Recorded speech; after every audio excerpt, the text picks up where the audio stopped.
Welcome to the latest edition of Kernels from the Cornfield. No husk, no hulls, no shucks. News with a dash of commentary to spice up your fare for Friday, June 27th, 2014. Norte, Rio Grande. A Mexican police helicopter entered into U.S. airspace in Arizona early this morning, firing shots near U.S. border guards. The Mexican government apologized and said it was a mistake. No one was injured, and it is not known who the Mexican authorities may have been chasing. The area is known to have drug cartel activity. Droning on. Armed U.S. military drones are now flying the not-so-friendly skies over Baghdad. This is on top of reports that Iraq is buying fighter jets from Russia, which may require Russian pilots to operate. In the meantime, the Islamic State in Iraq and Syria, ISIS, continues to grab territory and take more control of the nation at war with itself. Looks like the Kurds in the Northern Autonomous Region are preparing to proclaim a Kurdish state independent of unity with Iraq. The question remains, why are we bothering to meddle when the Iraqi Shiite government continues to align with those not so favorable to the U.S. or to our ideals of liberty? Did you hear about the additional 1,000 Marines joining the other 1,000 Marines on standby in the Persian Gulf? Nervous Saudis. With ISIS continuing to take ground in Iraq, the Kingdom of Saudi Arabia is beginning to worry about when ISIS or other terrorist organizations may set sight on the home of Islam's holiest of holies. Tragedy or homicide? It's beginning to look like a father who forgot his almost 2-year-old son in a hot car while he worked may not have been an accident after all, but rather a homicide. Information found on the computer used by the toddler's father, Justin Ross Harris, who has been arrested on a charge of murder, indicate that someone did a search on how long it takes animals to die in hot cars. It is not known whether it was Harris or someone else who conducted the internet searches or when those searches occurred. Part of me wants to believe this was a tragic accident in Georgia. Another part of me wonders how a father could forget his son in a car seat in a closed vehicle for 8 hours while he worked. Lost but found.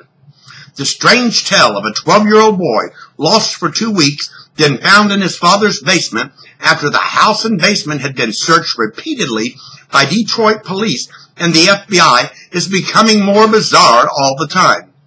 Now the story is his stepmother may have been abusing the boy.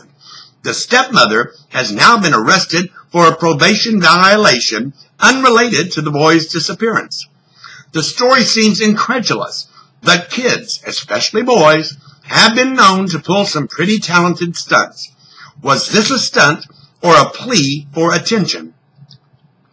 Not giving up. Tea Party challenger Chris McDaniel, who tried to upset Mississippi Senator Thad Cochran in a coup attempt during the GOP runoff election Tuesday, is vowing to fight on and not cede the floor. McDaniel is crying foul over Cochran reaching out to black Democrats to put him over the top in the open runoff election. Time for McDaniel to step back and wait until the next door opens rather than nailing the door shut by refusing to bow to the voters. A former McDaniel campaign worker has apparently committed suicide after being exposed in a conspiracy to take candid pictures of Cochran's invalid wife. Cornfield equality. My life partner of nearly 10 years, John, and I decided Thursday to take advantage of the change in status to seek legal recognition of our relationship on Saturday. This morning, John called the clerk of court's office to ensure the county was complying with the judge's ruling. The person in the clerk's office on the other end of the line told John that the county would issue a license to a same-gender couple, but the county did not have the right paperwork to do so. Read the full story, Creative Way to Say No to Equality.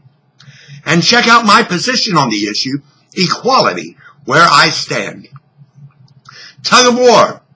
President Barack Obama and the Congress especially the Republican-controlled House of Representatives, are involved in an intense contest of tug-of-war. It's the classic battle that has raged since the beginning of the Republic between the legislative and executive branches. The current tussle is the executive branch, the president, trying to legislate through executive orders, while the legislative branch, the House, attempting to administrate the departments and bureaucracies under the president. Time for the president to concentrate on executing the legislation enacted by Congress as written, passed, and signed into law. Time for the Congress to work together, write and pass legislation for the good of the country, and leave it to the president to faithfully execute those laws. True, the president was spanked by the third branch, the judiciary, Thursday for acting unconstitutionally by trying to dictate to the legislature what is and isn't a recess. The judiciary, however, hates to get involved in these high testosterone beefs. There are constitutional questions, which the recess appointments were, and then there are political questions. Most of what we are seeing play out falls directly into the political arena. Find a way to work together, or voters, those who actually pay attention and vote, may get fed up, and neither executive or legislative will be happy. As People's Court Judge Marilyn Millian would say, it's time for a little rough justice from the voters. Ask and they will vote. If the Republican Party is serious about reaching out beyond just old white folk and winning elections and a shot at the White House, it would behoove the grand old party to listen up. Right or wrong, Cochran had the right idea in Mississippi. If you want the black vote or any other minority or segment of society, you have to get out into the neighborhoods and ask for the vote. McDaniels has it wrong to be complaining that because Cochran went out and knocked on the doors of black, traditionally Democratic voters' doors, the senator tainted the party's vote. No, Cochran was expanding the party. Many voters everywhere either stay home or vote a party line simply because no one bothered to stop by and make them feel their vote mattered. Republicans want the vote? Then ask. Get out into the communities and prove you appreciate every vote. Democrats, don't get too comfortable and just assume you have a given demographics vote sewn up. You also have to stay in touch. Well, that's what caught my attention for Friday, June 27th, 2014. Tune in Monday for another episode of Kernels from the Cornfield. I'm Mark Ivy. Good evening.